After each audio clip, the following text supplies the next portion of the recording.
কোনোবাই হয়তো বিহু ডান্স কৰিছা, কোনোবাই বাগৰুম্বা কৰিছা, কোনোবাই বেলেগ কৰিছা, আৰু নৃত্য আমাৰ চবৰে আমি অকণমান আমাৰ এটা হিট জইন এটা থাকে জানানে? কিবা এটা শিক্ষা হ'ব নেকি?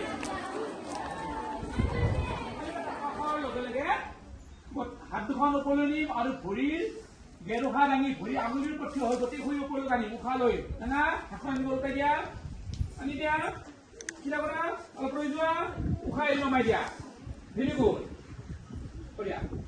মুখ বন্ধ ৰাখিবা কিন্তু নাকে দেই উশাহ লৈ কৰা ইনহেল উশাহ এৰি নমাই দিয়া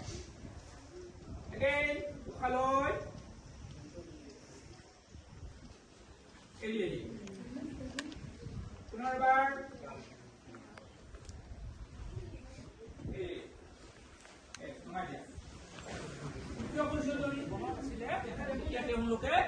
বনত ফুৰি জীৱ জন্তু বিলাকক দেখি দেখিছো যে আমি মানুহ বিলাকেও যদি জীৱ জন্তু বিলাকৰ দৰে কিছু এনেকুৱা ধৰণৰ শাৰীৰিক ভংগীমা ল'ব পাৰো বা কিছুমান এইকাৰণে তেতিয়াতে এনেকুৱা ধৰণৰ ভংগীমা কিছুমানৰ আৱিষ্কাৰ কৰিছিল বা ভংগীমা বাছি উলিয়াইছিল যিবিলাকে আমাৰ শৰীৰৰ ভিতৰৰ লগতে বাহিৰৰ অংগবিলাকক কিছু মালিছিল সাধাৰণতে নিশ্চয় পিকনিক খাবলৈ অহা নাই শিক্ষামূলক ভ্ৰমণ চৰকাৰে এনেধৰণৰ সুবিধা কৰিছে গতিকে আমি বিশ্ববিদ্যালয়ত কেতিয়াবা বিচৰা যে আমি বিষয়তে আমি মাষ্টাৰ ডিগ্ৰী কৰিব পাৰো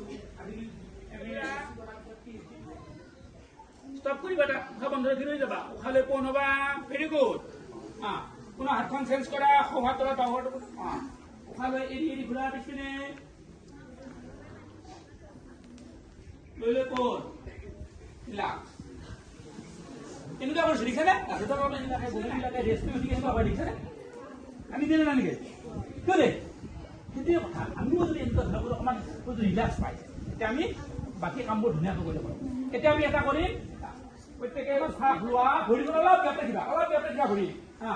উশাহ লোৱা উশাহ এৰি এৰি এনেকৈ চকীত বহা নিচিনা বহা গোটেই পিঠি গাটো উঠাই নিদিবা আগৰ পিনে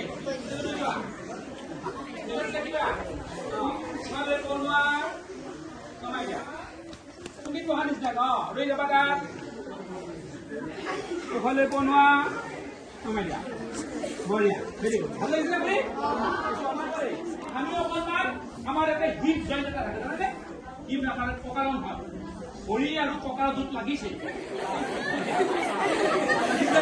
বঢ়িয়া মুঠৰ নিমাই ৰাখি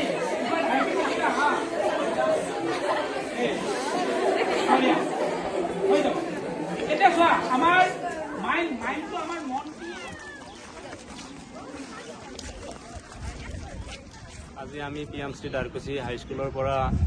কুমাৰ ভাস্কৰ বৰ্মন সংস্কৃত আৰু পুৰাতন অধ্যয়ন বিশ্ববিদ্যালয় নলবাৰীলৈ আহিলোঁ আমাৰ মুঠ 165 জন ছাত্ৰ ছাত্ৰী আৰু আমি 5 জন শিক্ষক শিক্ষয়িত্ৰী আহি ইয়াতে ৰাতিপুৱা উপস্থিত হ'লোঁ আৰু ইয়াত যিসকল ছাৰ বাইদেউ আছে তেখেতসকলে আমাক গোটেইখিনি ইয়াৰ পৰিৱেশ বা ইয়াত থকা বিভিন্ন সমল আমাক দেখুৱালে আমাৰ ছাত্ৰ ছাত্ৰীসকলে ইয়াত লাইব্ৰেৰীটো চালে লগতে আৰু ইয়াৰ বিভিন্ন ধৰণৰ যি শ্ৰেণীকোঠা আছে ছাত্ৰী নিবাস আছে আৰু লগতে আমাৰ যোগাসন কৰাৰ কাৰণে যিটো ক্লাছৰুম আছে মুকলি ঠাইত তাত আমাৰ ছাৰজনে বিভিন্ন ধৰণৰ যোগাসন আমাৰ ছাত্ৰ ছাত্ৰীসকলক বুজালে